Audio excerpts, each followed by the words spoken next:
ನಮಸ್ಕಾರ ಫ್ರೆಂಡ್ಸ್, ನನ್ನ ಚಾನಲ್ನಲ್ಲಿ ಸ್ವಾಗತ. ಇವತ್ತು ನಾನು ಹಲಸಿನ ಬೇಳೆಯಿಂದ ನುಚ್ಚಿನ ಉಂಡೆಯನ್ನು ಮಾಡ್ತಾ ಇದ್ದೀನಿ. ಇದು ಹಲಸಿನ ಬೇಳೆ ಮೇಲಿನ ಬಿಳಿ ಸಿಪ್ಪೆ ತೆಗೆದು ಕುಕ್ಕರಲ್ಲಿ 4-5 ಸೀಟಿ ಬೇಯಿಸಿ ಆಮೇಲೆ ಇದನ್ನು ಮಿಕ್ಸರ್ದಲ್ಲಿ ಕ್ರಷ್ ಮಾಡಿ ಇಟ್ಕೊಂಡಿದ್ದೀನಿ. ಅರ್ಧ ಕಪ್ ಕಡಲೆ ಹಿಟ್ಟು ಬೈಂಡಿಂಗಿಗೆ, ಮತ್ತೆ ಬೇಕಾದರೆ ಹಾಕೋಬಹುದು ಕಡಲೆ ಹಿಟ್ಟು.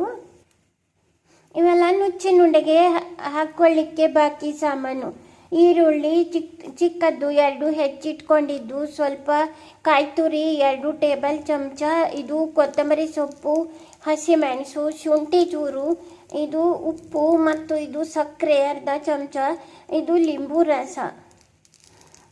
ಇವನ್ನೆಲ್ಲ ಲಿಂಬು ರಸ ಹಿಂಡಿ ನುಚ್ಚಿನ ಉಂಡೆ ಸಾಮಾನಿಗೆ ಸೇರಿಸ್ಕೋಬೇಕು.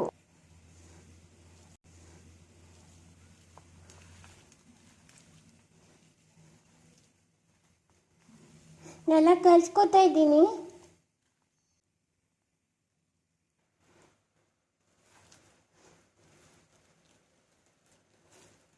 ಹೀಗೆ ಮಾಡಿ ಇದನ್ನು ನುಚ್ಚಿನ ಉಂಡೆ ತಯಾರಿಸಬೇಕು ಹಾಗೂ ಸ್ಟೀಮ್ದಲ್ಲಿ ಬೇಯಿಸಬೇಕು.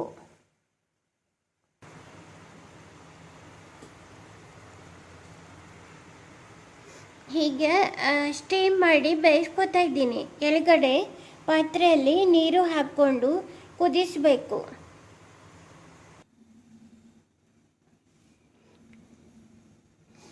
ಆರೋಗ್ಯಕರವಾದ ಹಲಸಿನ ಬೇಳೆಯ ನುಚ್ಚಿನ ಉಂಡೆ ತಯಾರಾಗಿದೆ.